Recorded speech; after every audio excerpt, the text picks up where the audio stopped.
bienvenidos a su noticiero Conexión Total. Hoy viernes 18 de septiembre, estas son las noticias. Brota influenza en secundaria. Autoridades sanitarias detectaron 44 casos probables de influenza H1N1 entre estudiantes de la secundaria general número 8, profesor Blas Uvalle González. La psicosis se apoderó de la escuela ubicada en el 16 Boulevard López Mateos, luego de que mediante los filtros sanitarios se encontraron a los alumnos con malestar propio de la enfermedad. El jefe de la jurisdicción sanitaria número 1, Moisés Saldívar Aguilar, confirmó que el equipo del Departamento de Epidemiología se trasladó a la secundaria para realizar el análisis a los estudiantes. Señaló que solo 5 de los 44 alumnos fueron regresados a su hogar, el resto continuó en el plantel porque así lo determinaron ellos mismos. En más información, declaran alerta máxima en el IMSS.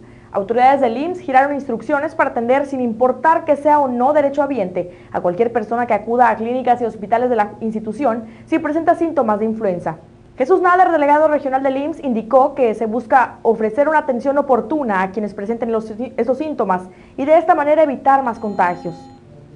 Pasando a otras noticias, hacen obras con dinero prestado. La crisis económica que sufren los ayuntamientos de Tamaulipas los está obligando a acudir a organismos como el Banco Nacional de Obras y Servicios Públicos, a solicitar créditos que les ayude a cumplir con sus planes de infraestructura urbana programadas para este 2009, reveló el delegado de este organismo, Reinaldo Torres Estrada. Dijo que estos municipios, el organismo tiene en estudio 6 peticiones de préstamos de ayuntamientos y comapas del Estado, los cuales están pidiendo diversas cantidades para cumplir con sus programas de obras. En Tampico reubican a colonos de Mano con Mano. A casi 15 años de haber invadido los terrenos de la Mano con Mano, ayer empezó la reubicación de 180 familias que representan casi el 60% de los habitantes del lugar, al ejido Santa Amalia en Altamira. Con la presencia de la Policía Metropolitana, pero sin que se registraran enfrentamientos entre los grupos y sus líderes, mediante un operativo conjunto del Gobierno del Estado a través del Itabú y del Ayuntamiento de Tampico, pasadas las 7 de la mañana de este jueves, iniciaron con los trabajos para la salida de las familias de sus viviendas y el traslado de sus pertenencias. Después, cada vivienda en el caso de concreto fueron derribadas, mientras que las de madera eran desbaratadas para después empezar a circular los lotes, evitando que se pudiera volver a invadir, y se estableció vigilancia policíaca.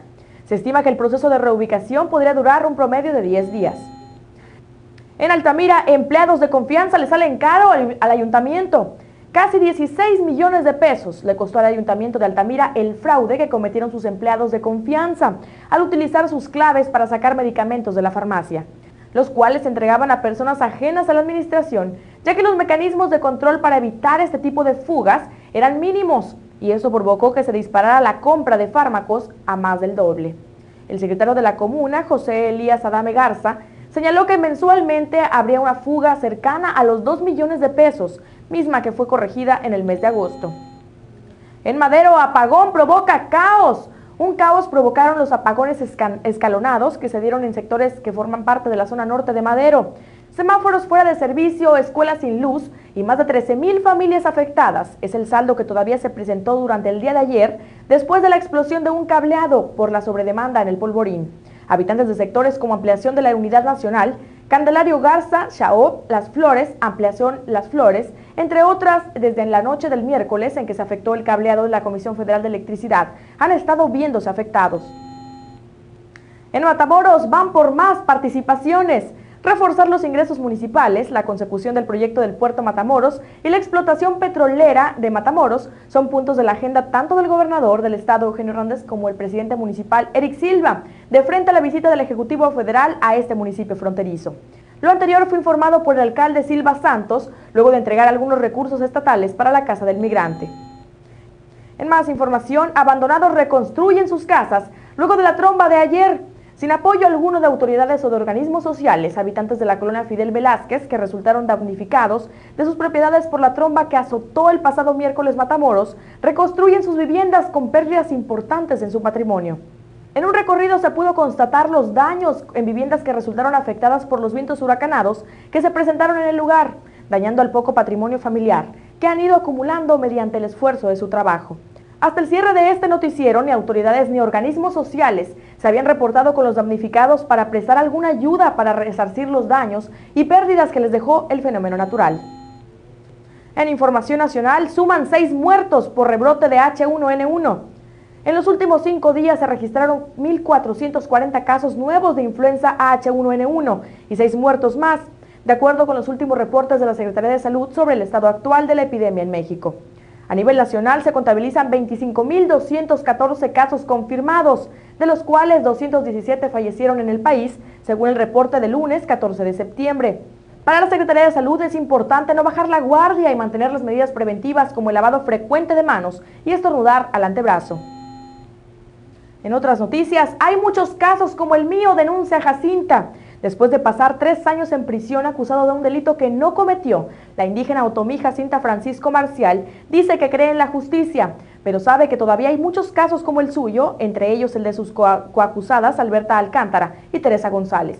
Acompañada de su esposo y 2 de sus hijos, recuerda que cuando fue detenida no hacía más que llorar, sin saber de qué la acusaban y por qué estaba presa, ya que no hablaba español. Luis Arriaga, director del Centro PRO, y Leopoldo Maldonado, uno de los abogados, afirma que el caso de Jacinta evidencia las deficiencias del sistema de procuración de justicia y la visión restringida que se tiene de los derechos de los pueblos indígenas. En información internacional, 87 refugiados muertos y 40 más heridos en 2 ataques. 2 ataques de la Fuerza Aérea de Yemen causaron 87 muertos y 40 heridos en un campamento de refugiados y desplazados de las zonas del norte de Yemen, informaron a EFE testigos del suceso. Según fuentes consultadas por la agencia EFE, los bombardeos tuvieron lugar en la tarde del miércoles en la provincia de Omran, al noreste de Sana. Entre las víctimas hay mujeres, niños y ancianos que vivían en condiciones precarias en el campamento. En más información, tifón Copú deja 7 muertos. 7 personas murieron y otras 4 están desaparecidas a causa del tifón Copú, que alcanzó hace 2 días a la provincia de Cantón, en el sur de China, informó ayer la agencia oficial Xinhua. 3 de los fallecidos eran de la ciudad de Luoding y los otros 4 de la de Xinjiang, en la que además 4 vecinos siguen desaparecidos, señalaron los responsables del Centro de Control de Inundaciones y Sequía de Cantón. Las últimas 4 víctimas perecieron asfixiadas al quedar entre el lodo de la montaña. Entre los fallecidos hay un menor y 2 trabajadores de la vecina provincia de Yunnan que actualmente trabajaban en Cantón. En los deportes, Di Stéfano es mejor que Maradona, declara Pelé. El futbolista brasileño Pelé, de visita en Madrid, aseguró ayer que para él el mejor jugador de la historia ha sido Alfredo Di Stéfano y que Diego Maradona no pateaba bien con la derecha y no hacía gol de cabeza, así como añadió que el único gol importante que el argentino marcó en esa forma fue con la mano. Pelé no quiso responsabilizar a Maradona de la mala situación de la selección argentina, aunque sí habló de su falta de experiencia en los banquillos. Además, admitió que como aficionado al fútbol, su deseo es que el albiceleste esté en el Mundial de Sudáfrica 2010. En más deportes, en la Conca Champions, Toluca golea. En partido celebrado ayer, el Toluca golea por marcador de 7-0 al Maratón de Honduras, en juego correspondiente a la jornada 3 de la fase de grupos dentro de la Conca Champions. Con este resultado, Toluca se coloca como líder general con 9 puntos de 9 disputados. Le siguen Cruz Azul y Pumas con 7 y en quinto lugar Pachuca con 6. Y en los espectáculos, molesta estatua de los Temerarios a estadounidenses. Un gesto que buscaba honrar a un grupo musical mexicano con una estatua en una importante intersección ha enfurecido a algunos residentes de Passaic, dijo el alcalde de la ciudad.